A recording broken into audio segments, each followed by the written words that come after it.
Hello YouTube. As you can see today we've moved out of the conservatory and we're in the garage where all the noisy dirty stuff happens.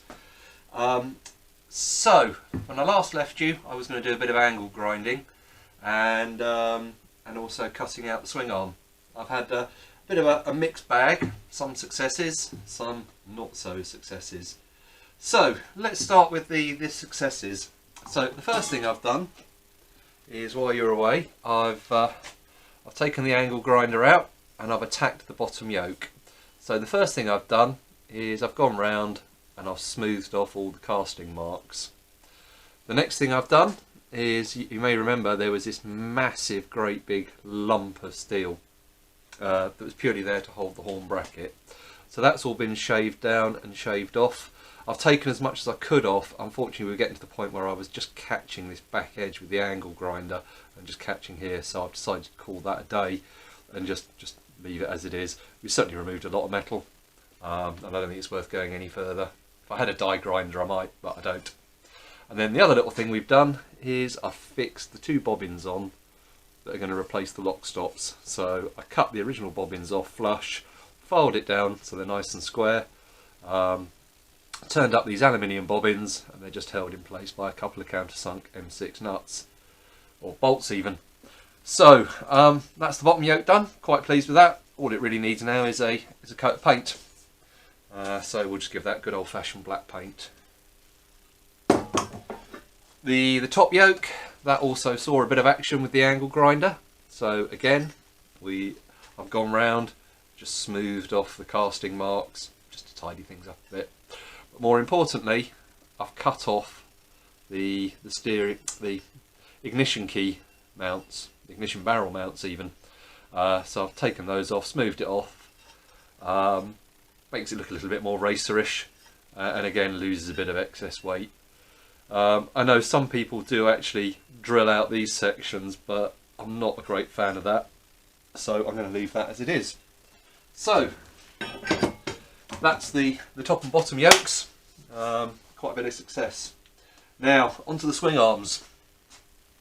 So I've had all sorts of problems with the swing arm.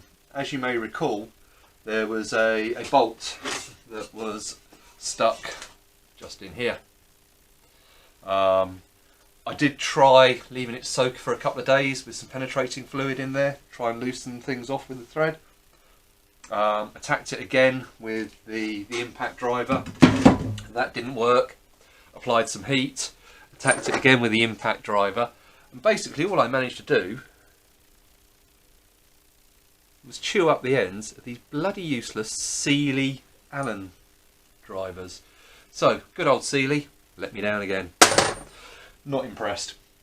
So on this swing arm, which is the original swing arm, I went in very, very carefully with an angle grinder and a cutting disc and had to cut through the bolt and the bush.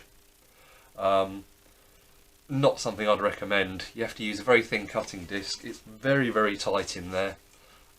You do have to use it without the guard, which again is never a great thing. But I got there eventually. Unfortunately I did, in the process, bugger up the bushing and obviously we destroyed the bolt, but once I'd cut it all out, taken the tension off, I was able to get it out completely. So that was quite a result on that one, but of course it now meant that I didn't have this bush which goes through the linkage. So I took the swing arm off the other bike, or off the other frame, the one that's in the garden, and surprise surprise, it was exactly the same. This bolt and this bushing were both seized in, so I had to basically drill it out. I decided to sacrifice the bolt because I have got I managed to find a spare one in my spares stash, but in order to drill it out I did end up damaging the thread in here. There wasn't really a lot I could do about it, but to be honest I'm not too worried. I've got the other swing arm and the bearings in this swing arm are absolutely seized solid. So really this is just a big old lump of alley that I'm going to weigh in with the rest of the scrap. So, but it served its purpose. It did give me the bush, and like I said, I've got the bolt. So now I've got two linkages. Both of them are actually in pretty good condition as far as the bearings are concerned. This is the original one, and this is the one out of the donor frame. Now the interesting thing is if you compare them, you can see on this one someone has at some point notched that out. Not quite sure why they've done that. It's obviously not been a problem because I've been riding around in it for ages. But obviously I'm going to use the linkage from the donor frame that hasn't been abused. So that's the linkage sorted. So again, a bit more scrap alley. I will steal the bushes out of it. And then finally we've got the two steel linkages. So I'm just going to have a look at those, work out which one's got the best bearings. I suspect it's going to be the original linkage off the bike. This one feels a little bit stiff. But obviously what I'm going to need to do is clean all the rust off. So we'll get busy with the wire wheel in the angle grinder with that, and again give it a coat of paint and primer. The one thing you have got to be careful of is when you are cleaning these up, either keep the bush in, put some tape around here, and just stay away from this area as much as possible with the wire brush. Or alternatively, what I have got is somewhere here some 6mm penny washers, and they will actually fit in there nicely. So what I might do is put the penny washers in, put a load of grease underneath it just to seal it, and then put a bolt through to hold them tight. Again, just to keep all the grinding dust away from the bearings while we're cleaning it. So that's what I've been up to, upsetting the neighbours of course, and unfortunately I'm going to upset them a little bit more because there's a bit more grinding to come. So here's the original frame, and I've decided I just want to take a few bits and pieces off. So the first bit I want to take off is this little lug here. It's purely there to hold a plastic chain guard that we never use, and also I want to cut off, where are we? Here we go. The two mounts for the chain guard. You see I've already cut them off. We're just going to grind them flush. That's going to stay because obviously that's where the mounting point or the bracket for the brake hose bolts to. Do need to fit helicoil in that, and I'll show you that a bit later on, possibly another video. And we're just going to grind these down flush. The only other thing I want to take off is there is just here, there's this bit of casting that serves absolutely no purpose other than to, here it is, this bit of casting here, which serves absolutely no purpose other than getting in the way while you're trying to change wheels. So I'm going to grind that off as well. Other than that, it's all in pretty good nick. The swing arm bearings themselves seem to be nice and free. I don't think I'm going to bother replacing them. Obviously there will be a lot of cleaning and scrubbing going on, and yeah. So what I'm going to do is we'll clamp this in the vise, and I've got my soft jaws, and we'll fire up the angle grinder again.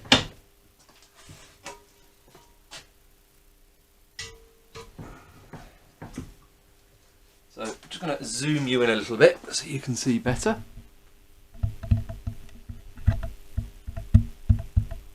And there you can see my other race bike lurking in the background.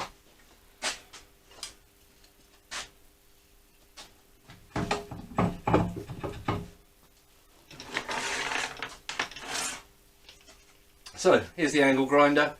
Again, I'm not using the guard because this actually fouls the guard on it. So we're just going to go around, got some sanding discs, we're just going to smooth off these areas that we don't want.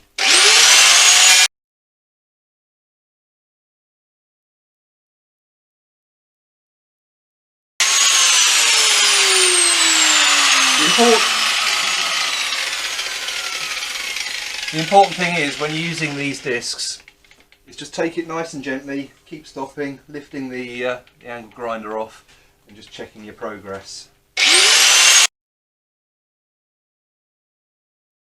So as you can see, I've taken, or hopefully you can see, we've taken the bulk of it off.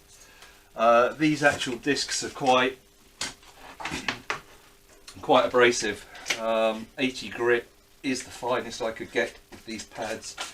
So I'm just going to swap over now to an old flat disc. This one's quite worn, but that's perfect for just doing the finishing off touches.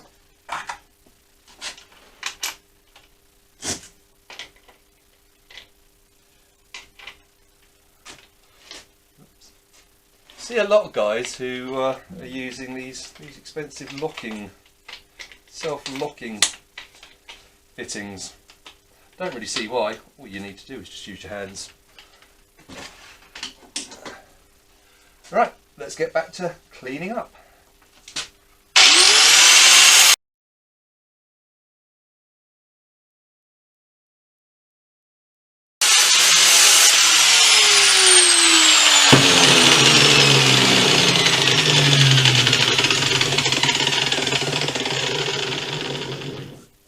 Okay, and there's the bulk of it done. What I will do is I'm going to go over it with just a bit of wet and dry in a block, just to get it perfectly smooth. I'm going to do the same down this face, just so everything matches. And then I'll probably just Scotch-Brite it back up to give a more or less factory finish. Okay, so that's the grinding done for the time being. I don't think you really want to watch any more. There is just one final little bit of news to add, and that's a new purchase.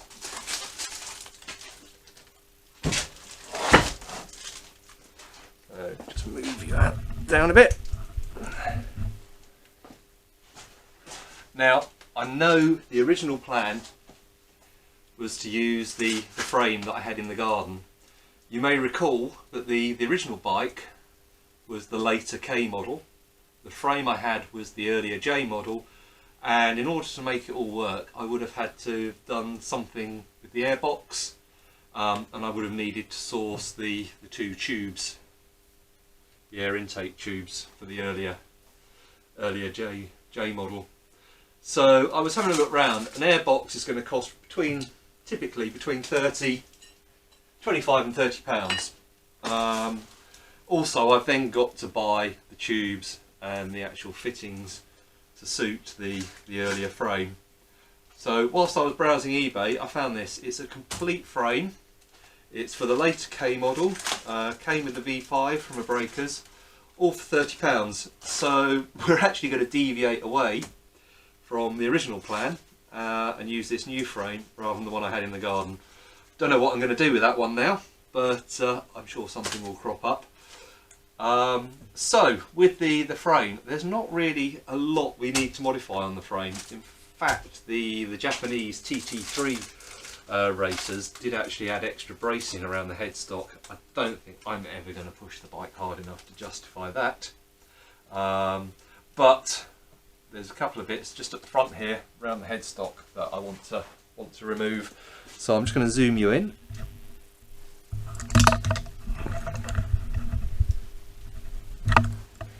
So at the top here you've got this big old lump of metal, which is the steering lock. Obviously there's the steering lock built into the ignition barrel, which engages against that, so we definitely don't want that. We're going to get rid of that. And then the other thing I want to do is you have this big ugly lump of cast aluminium that the clock mount and the front fairing stay bolts to. Already Honda have put a nice little hole in the bottom, so I'm going to drill a corresponding hole in the top and then actually cut out all this area shaded in black. Again, it's totally unnecessary. The weight saving is negligible, but it just makes it all look a little bit more racerish. So, and the other good thing you'll see with this frame is the lock stops are in good condition, so it's obviously not had a major crash. So yep, we're deviating from the original plan, but I think it's probably for the best. So that's it for this episode. Thanks for tuning in, and we'll be back soon with a bit more progress.